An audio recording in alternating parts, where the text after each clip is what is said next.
Good evening, everyone. My name is Diana Wynand. I'm chair of the San Fernando Valley Climate Reality Chapter. We have a great meeting tonight. We always like to kick things off with a land acknowledgement. Tonight, we've asked our chapter member, Polly Estabrook. Polly is an environmental co-lead for Hang Out, Do Good, and the sustainability chair for the Greater Wilshire Neighborhood Council. And I'm going to go ahead and share my screen so that you can all see the land acknowledgement as Polly reads it. Polly, go ahead and unmute yourself and then please read. A land acknowledgement is a formal statement that recognizes and respects Indigenous peoples as stewards of this land and the enduring relationship that exists between Indigenous peoples and their traditional territories. It acknowledges the history that has brought us to reside on this land, the colonialism that is present in our own current systems, and calls on us to be mindful of our own present participation in it. We acknowledge that we are on the traditional territory of the Tongva, the Quiche, Tataviam, and the Chumash tribes. Thank you. Appreciate that very much. So I'm going to kick it off over to Michelle Ringler, who is going to introduce our two speakers tonight. Michelle? Thanks so much, Diana. Well, tonight we're very excited and honored to have Assemblymember Bryan, who represents the 55th Assembly District. He was elected to the Assembly in 2021, and in that short time has championed many important bills, including SB 1137, which would phase out oil drilling in neighborhoods. Assemblymember Bryan currently serves as the chair of the Assembly Natural Resources Committee and is the author of the ACA 16, which would amend California's Constitution for the rights to clean air and water and a healthy environment. We also have Senator Henry Stern, who represents the 27th Senate District. He's worked tirelessly since his election in 2016 to solve climate issues and protect vulnerable communities.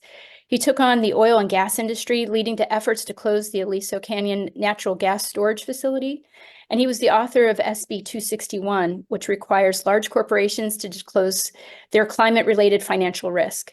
Senator Stern currently chairs the Joint Legislative Committee on Climate Change Policy, and he is the co-author of ACA 16 and is leading advocate in the Senate. So please welcome our two guest speakers this evening.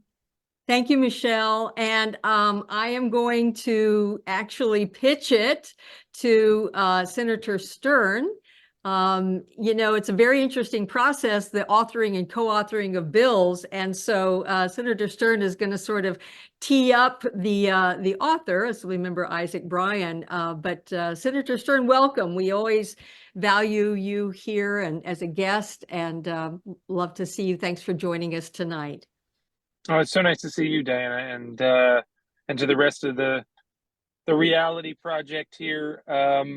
Become a force of nature on your own. So thank you for everyone tuning in and continuing to be advocates, especially in the San Fernando Valley when Senator Pavley, I think, was the senator for this area, and I was working for everyone who always say, well, the Valley is something. They're not really paying attention. You have to look to Agoura, and you have to look to the coast, and you look to Santa Monica, and now I think the San Fernando Valley has arrived, and we're going to be facing the ravages of climate change and already are in our own backyard acutely. So I'm just so appreciative of everyone who shows up, and not just at these meetings, but testifies and does their homework and pushes us forward. So really do appreciate it. And it's my honor to be here today with Assemblymember Bryan, who I look up to, even though he's even a younger man than I, and someone maybe newer to the legislature, but not new to leadership.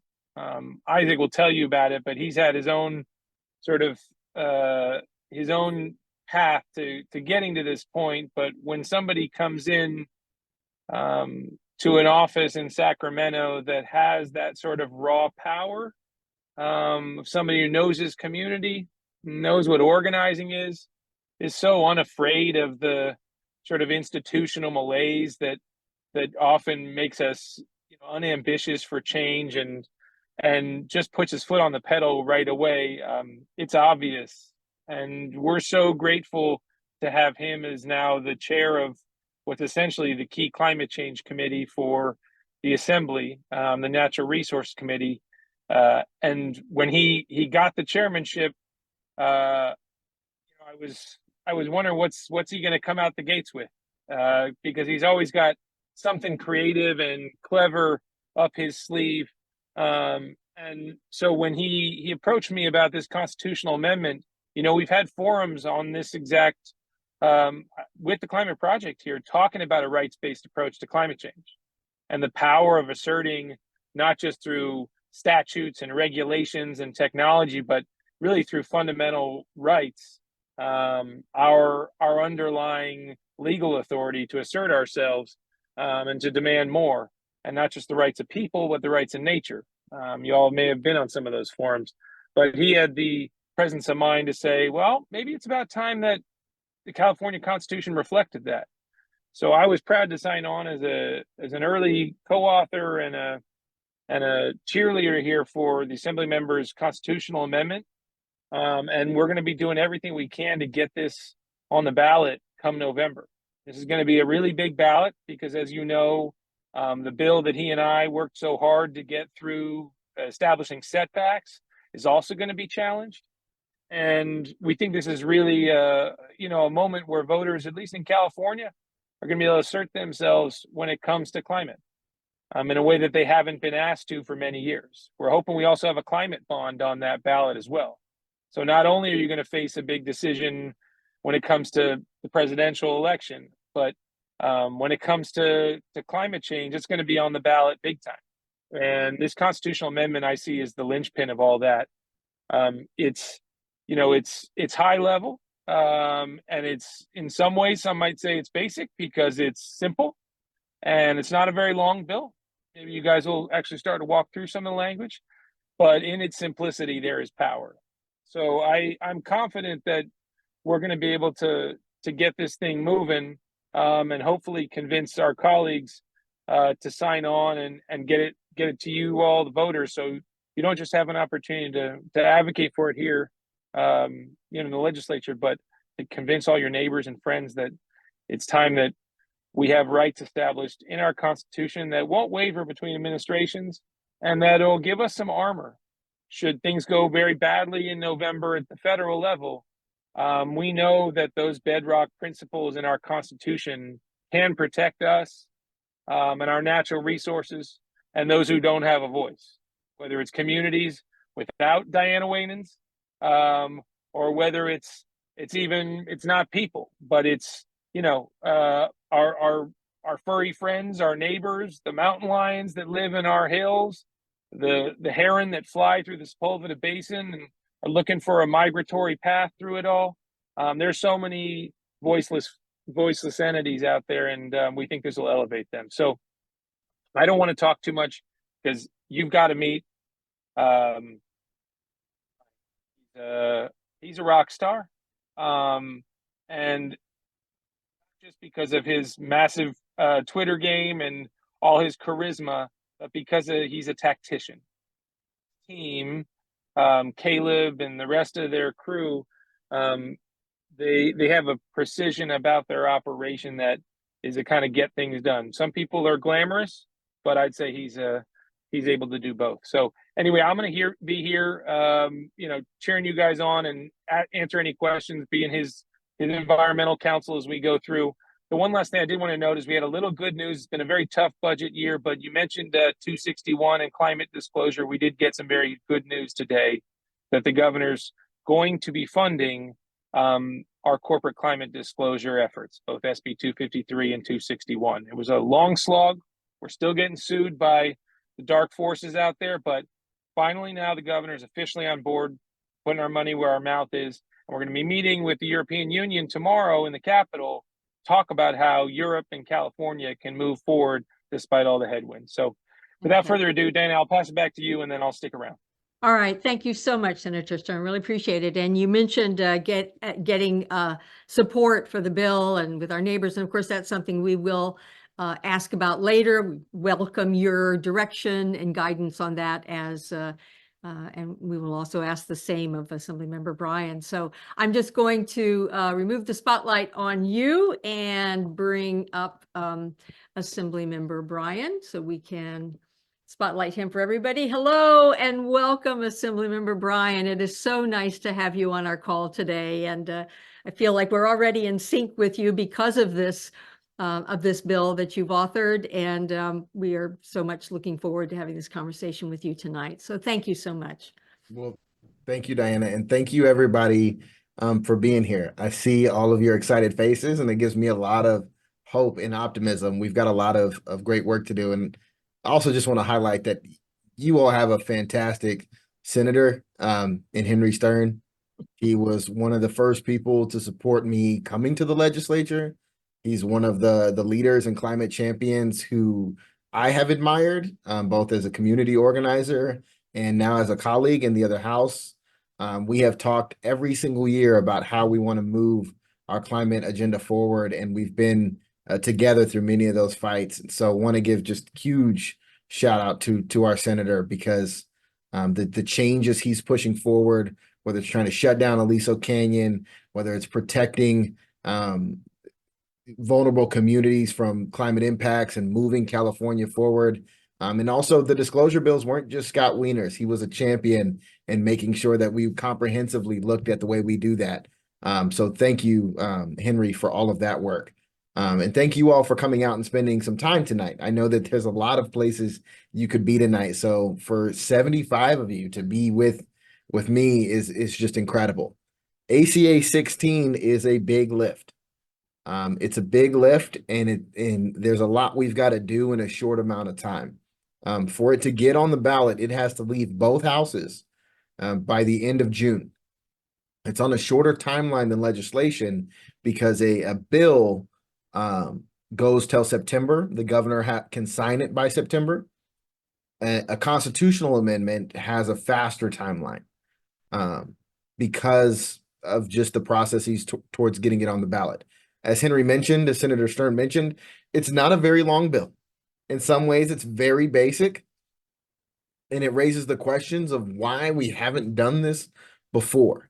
It is 15 words, I believe, and it is: the people shall have the right to clean air, clean water, and a healthy environment, putting those as fundamental, basic, human, and constitutionally protected rights in California. And you might ask yourself, why do we need those? Well, the reason we need those is because here in California, we do this thing, and the governor is exceptionally good at doing it. And it's talking about how great we are and comparing ourselves to our peers and telling the world how great California is. And I truly believe that in California, we are great, but we are behind on this effort. In fact, we are 4 decades behind some other states who baked this in very early as constitutionally protected rights for the people of their state. Montana, well over 40 years ago. Pennsylvania, going back all the way to Earth Day. We're behind New York, who gave citizens of New York these rights just 3 years ago. That's not leadership, if you ask me, for California. And just because we're late doesn't mean we shouldn't also make sure that Californians have these rights. The reason it's important is because if California does this, it means 1 in 8 total Americans have the right to clean air, clean water, and a healthy environment. It gives us, Henry likes to call it armor. Senator Stern calls it armor, and he's right. Because when the federal government, when the Trump administration started to pull funding from the EPA, started to pull regulations back, regulatory authority back, Pennsylvania sued the Trump administration, citing their constitutional rights. Basically said the federal government had infringed on these protections afforded to Pennsylvania citizens. It also empowers our attorney general. In New York, since their amendment has passed, there are 2 court cases citing the Green Amendment where the state of New York is going after bad actors, holding them accountable through the protection of the people's right to clean air, clean water, and a healthy environment. And so it gives us many, many tools to make sure that California doesn't just go around saying how amazing we are and how how great our leadership is, but actually codifying those rights fundamentally for the people of our state. So I've got until June, Senator Stern and I have until June to get this out of both houses. And then it goes on your ballot. Because the thing I've been telling some of my colleagues, and the California Chamber of Commerce has called this a job killer. I don't know why they call this a job killer. I think it's because the holding bad actors accountable part. There are some bad actors in the chamber who have decided this is an existential threat to the way they do business. And I think if you see providing the people of California with clean air, clean water, and a healthy environment as a threat to the way you do business, then you probably shouldn't be doing business much longer. That's just my personal opinion, but there is some pushback. And I have some colleagues who have bought into those talking points, this idea that, this will hurt California's economy if people have a healthy environment. And the thing that I have been telling them is that this is actually not even our decision in the legislature. Senator Stern and I don't get to decide whether you have the rights to clean air, clean water, and a healthy environment. We get to decide if you should have the right to decide whether you have those rights. If we will put it on the ballot so that the people of California can make this decision for themselves. And I think that is the absolute most fundamental way democracy can and should work. That is our role here in the legislature, is to facilitate a healthy and thriving democracy that includes the participation of all of California. And that is what ACA 16 is seeking to do. But I can't do this by myself. I'm really grateful to Senator Stern for coming in. He really was the first co-author. Henry was the first person to say, let's do this together. And since then, we've brought along 21 other colleagues in both houses. So we have a good amount of people on this legislation, but it takes 54 votes in the Assembly and a 2/3 vote in the Senate. I actually don't know what 2/3 in the Senate is because I'm not over there, but Henry would know. But it takes 2/3 in both houses, which means we need some help. We need all of you to make calls, to sign on, to write support letters, to let your favorite legislators know, the legislators whose districts you live in know that this is something that we need to move, and we need to move with urgency. This Thursday, there is a suspense hearing where all bills that had any fiscal costs are dispensed with. This constitutional amendment did have some costs because putting it on the ballot cost some money. And it cost enough to put it on the ballot that it went to the suspense hearing.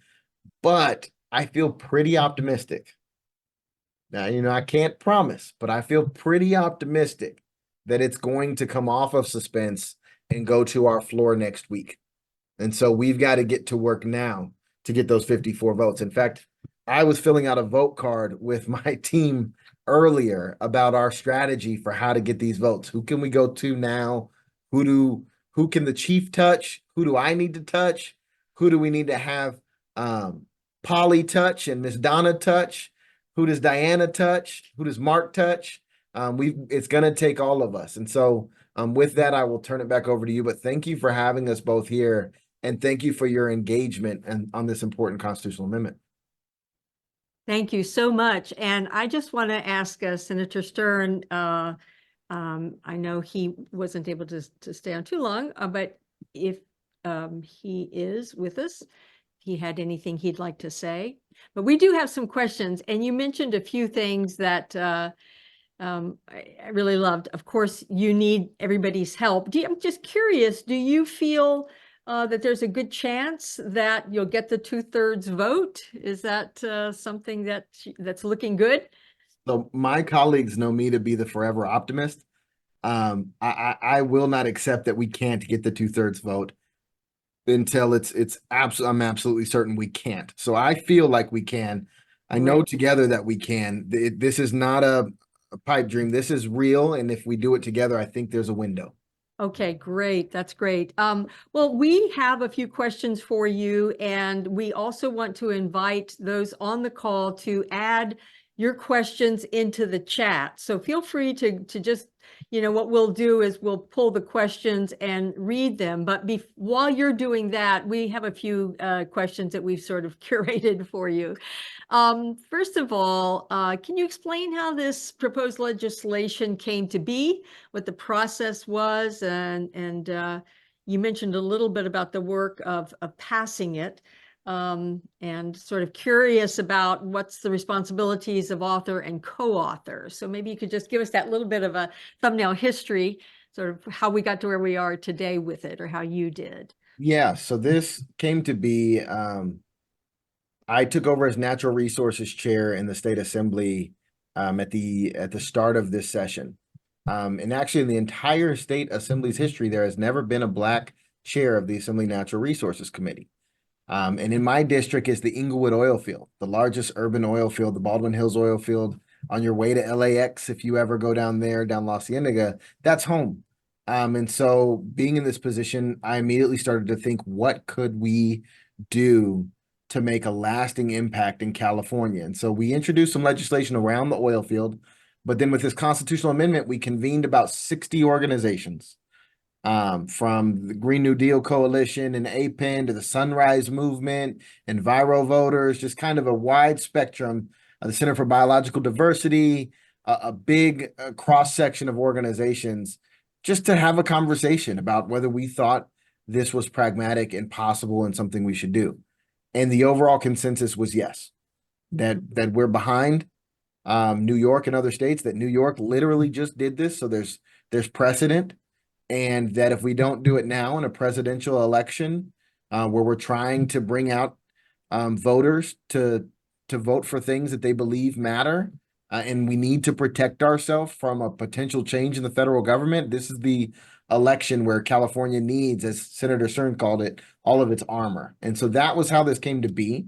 In the role of author and co-author, it really just means we have not only put our names formally on this constitutional amendment as people who believe in it, but we've got work to do to go convince our colleagues and to go convince community. And so I'm really grateful to Senator Stern for signing up right away to start helping whip votes in the building, but also to go back home. We represent different parts of LA County and different parts of the region. So for him to tell all of his friends and neighbors and community coalitions that this is a fight worth engaging in, that's what it means to sign up. And it's not something that you're willing to do for every piece of legislation. So again, I'm really grateful that he's chosen to do this fight with us. I don't think we could do it without somebody like Senator Stern. Excellent. That sounds great. I'm going to be asking questions along with Michelle Ringler, our vice chair. So Michelle, why don't you take the next question? Sure. Thanks, Diana. So you spoke a lot about how this bill is going to help, but can you expand a little bit more to see if this could act as a springboard for other environmental bills, or be a statement of purpose? Absolutely. There are so many times in committee where there are policy frameworks and regulatory frameworks that are going to have to be developed in California. But from direct air capture to whether we go down a hydrogen route, what is clean hydrogen, what is bad hydrogen, how do we build up our electrification infrastructure, conversations about solar. There's so much we have to do. And right now, what the people of California stand for at times feels unclear. We still have colleagues who represent areas with refineries and heavy oil drilling that don't have communities that are telling them this is the problem. They're telling them these are job opportunities, or this is the way it's always been. And so ACA 16 has the potential to allow the people of California comprehensively and holistically to establish in permanency that the rights to clean air and water and a healthy environment aren't just for select groups or climate reality project chapters or sunrise chapters, that is how we feel as a state. And anyone who's bringing legislation that takes us to those goals and creates the framework for those goals to become the reality for all Californians are in line with what the people of California have told us. This is the clearest opportunity we have ever had and will ever have to put our environmental values into permanent language in our Constitution. And I think that that is something I don't want us to pass up. It's something we recently did with our pro-choice values and the access to reproductive freedom and care. And it's part of what we've done to insulate ourselves from the Supreme Court and the encroachment of the federal government around access to care. And I think this is not that far off in terms of why we need to do this. You have addressed some of the opposition.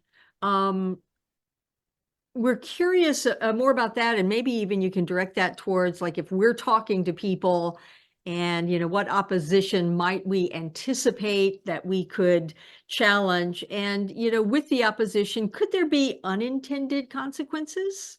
Or, I mean, you've talked about this as a very simple bill, but is everybody seeing it that way, I guess? And Yeah, I think, you along- know, Yeah. whenever you put rights into the Constitution, or even when we pass laws, as Senator Stern mentioned, the disclosure laws are being sued. People are suing under the basis, the corporations are suing because they don't want to disclose their greenhouse emissions there. And I think that is always the threat with all meaningful things we do. There's never an important piece of legislation that isn't under the threat of legal recourse from powerful interests that don't want to see this reality. So I think some folks think that the state could be sued for violating people's rights to clean air, clean water, or a healthy environment.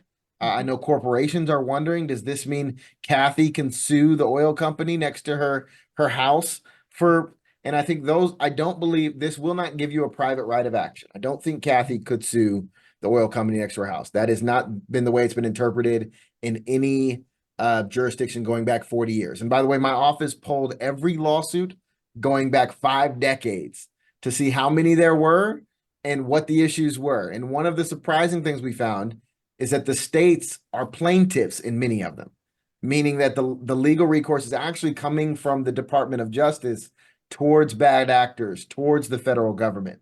But I think that would be the pushback for some folks is this going to open the state up to liabilities?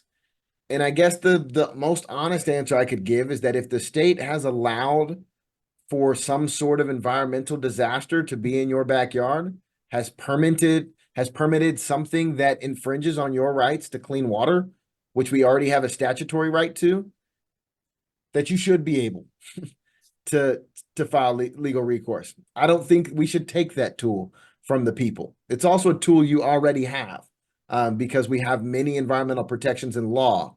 We just don't have them codified in our Constitution. And so that would be the pushback. But I think it's a pretty weak pushback. And I think we can overcome it. Thanks so much for that. So the amendment will address clean water, but just as important as this is a sustainable water infrastructure and enforceable regulations. What should that look like? I think that's the work that Senator Stern and many of us have to do over the next several years. We had a 7-year fight where we put in statute the right to safe and affordable drinking water. And we still have to build out that infrastructure across California. And so this amendment will set the guideposts for where we need to go and make it very clear, but we still have the regulatory and policy work that we've got to do to get us there as quickly as possible.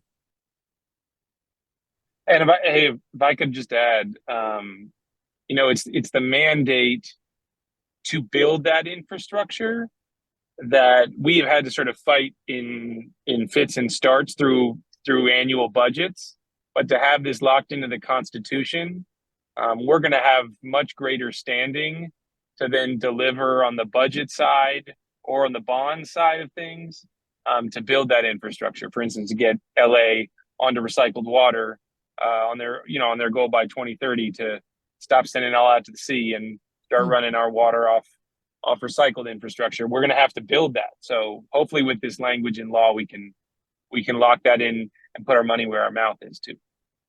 Excellent. Thank you for that. And Senator Stern, when he was sort of talking about you, he talked about how detailed. I forget, Senator Stern, the exact words you used, but that Assemblymember Bryan, you really lock things down and get very specific. And it sounds like that's the approach you take with your team. So put us on your team. How can we help get the bill passed?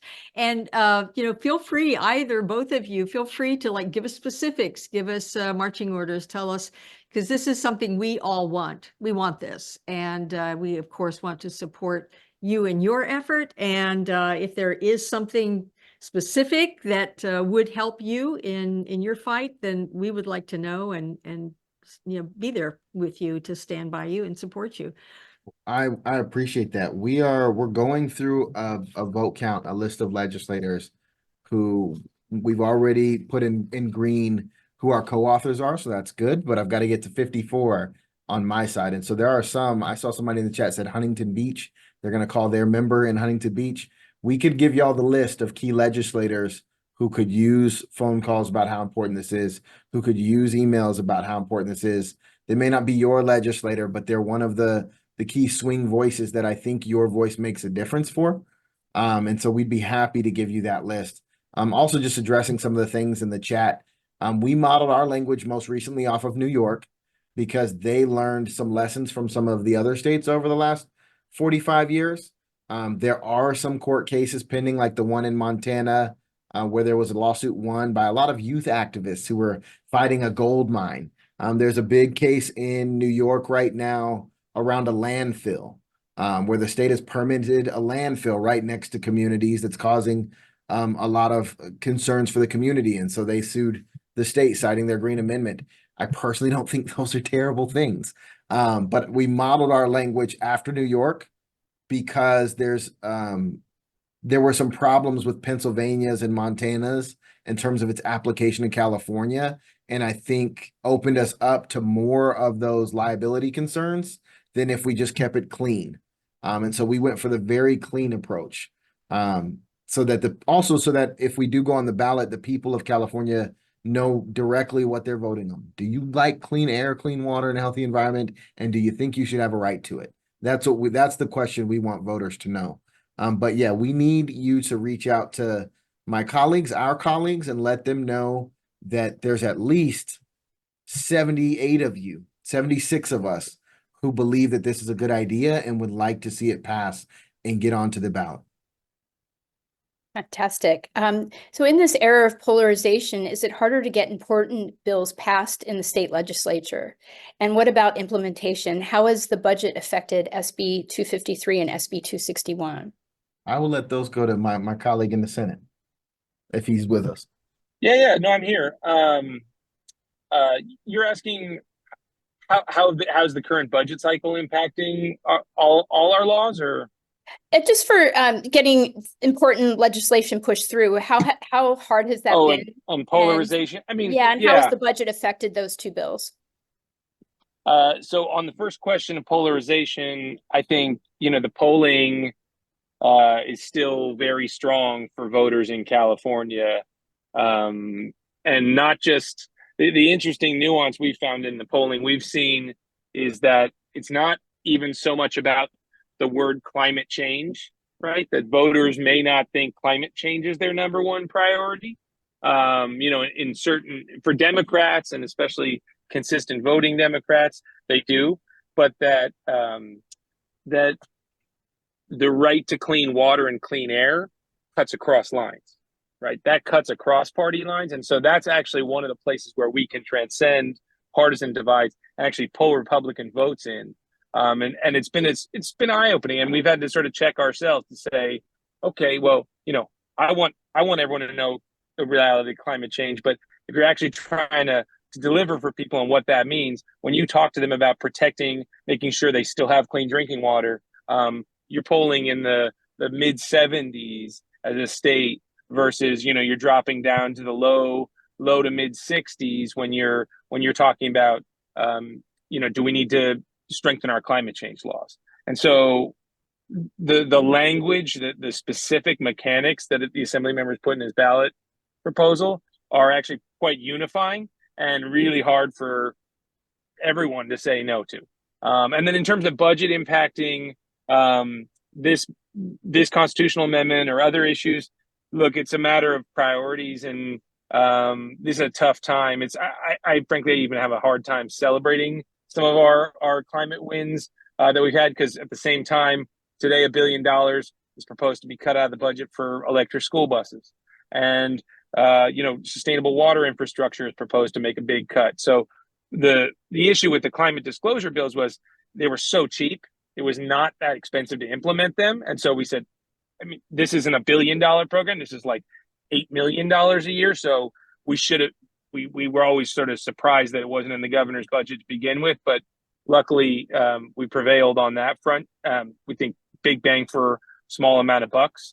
But look, yeah, we're going to have to make tough choices, and a lot of that's also going to filter down to whether we want to get this climate change bond on the ballot, and kind of deliver through bonding as opposed to just through the general fund or through our special funds, to meet some of these shortfalls. So if you want to be funding heavy duty ZEV infrastructure, if you want to be funding water recycling, if there's ways to say fund solar and wind without just relying on ratepayers to do that, those are the kinds of things that bonding can do. So it's definitely making us adjust our strategy and getting through these lean times in more creative ways. I think I have the next question from Yes. Tim. Tim asks, what about if there's a company, we have a what if question. What about if there's a company mining rare earth minerals for EV batteries and the community has concern about water contamination, potentially legitimate? Could this amendment have an unintended consequence in a situation like that? I don't think so. I think a lot of what will happen if there's ever any deep concerns is a situation where a community will, even if they go the litigation route, it'll be with the state. It won't be with the company directly. It'll be with the Department of Justice on whether this state has the correct permitting and ability to do what it's doing, and whether that is thought to have infringed on these rights to clean air, clean water, and a healthy environment. I think we as legislators have to continue to build out the full policy framework around operationalizing what does this mean? What does a healthy environment mean? And how do we both set the guidepost in our Constitution for us to get there, and what is the regulatory framework and policy framework that will get us there as quickly as possible? I think anyone who has a deep concern about a particular contaminant or something near them, they can definitely file legal recourse. They could do that right now. If you had that kind of concern right now, you could, cause grievances with both the company and with the ability for the company to operate the way that it does. But I don't think this constitutional amendment adds any additional unintended validity to that claim. If the claim is legitimate, then I think we need to be concerned about that to begin with. And I would just add, this is much less about our internal fights within California, and much more so about a sort of the federalism issue of a state's right to address its citizens, its citizens' rights to clean air, clean water, versus if the federal government wanted to say gut the Federal Clean Water Act and get rid of total maximum daily load requirements and find a back door to push through, say, a mining project that was not going to be respecting clean water laws. This is sort of a backstop for the AG to step in and go after the feds. So I would think about it less in the context of, as the Assemblymember put it, like it's less about Kathy suing the gas company, and it's more so about us having standing at a federal level to be able to resist any kind of dangerous precedents either the Supreme Court might be setting or that we might see in future administrations. And the last thing I would just say on that front is the good news on lithium, to your specific question, Salton Sea, you're talking about a project that actually makes clean water. They're actually cleaning up brine, pumping it out of the Salton Sea, which become a huge clean air mess, and using geothermal technology and reverse osmosis to actually clean up the water in a very underappreciated and disadvantaged part of California. So hopefully we won't even have those issues in California because we're picking the right spots and the right project. Is it my question next? Yes. Go ahead. Okay, so the question is, how do you think the amendment might affect climate adaptation and disaster planning? So I don't think it'll have an impact directly on those things, but the legislature definitely does and should. I have a bill this year around urban heat, for example. The communities across California don't plan for urban heat disasters. It's not in our hazard mitigation plans universally. Some jurisdictions do, not everybody. And because California cities and counties don't plan for urban heat, they can't call it a disaster if the heat passes the threshold of what we've planned for. In the same way we plan for flooding, we plan for earthquakes. So when something hits that is unlike anything we've been able to plan for, we can petition FEMA for federal relief dollars. We can't do that for urban heat. So we have a piece of legislation that would require cities and counties to plan for urban heat in the same way we plan for other disasters so that we can get FEMA dollars when the hottest years on record hit in our senior communities and other communities are impacted in at sometimes lethal ways. And so unfortunately, I wish this amendment solved all of our climate problems. I promise you, Senator Stern and I, if we could do a constitutional amendment or a piece of legislation that would fix everything we need and get us to all of our goals and protect our planet and our communities for future generations to come, we would do that one thing. But unfortunately, this climate amendment is just part of a package of efforts that we have to continually push for. This kind of sustainability isn't a one-time thing. It's going to be a daily commitment, a commitment that I know you all have, and a commitment that Senator Stern and I share. And I believe Michelle from my team is in here, so she'll put the bill number in the chat for the urban heat in case that's something some of you are also interested in. That is great. Well, this is so interesting. I feel like maybe once it passes in, you know, in the legislation, once that passes and it gets on the ballot, maybe we should have you guys back again and help us really figure out what to do. We want to have a call to action for everybody that's on the call tonight. We had a tremendous response for this subject, which tells us that this is something that our community wants. And we want to help, as we said before, we want to help lead on it however possible. So, I would just invite all of those folks on the call that have questions. Maybe we can collect those. I don't know if you guys might be interested in responding, or your team responding to some of them that did not get addressed tonight, but we would love to continue this conversation with not only Assemblymember Bryan and Senator Stern, but everybody on the call, that we can keep discussing it and continue to combine questions and thoughts. Kathy, is there anything that you wanted to add?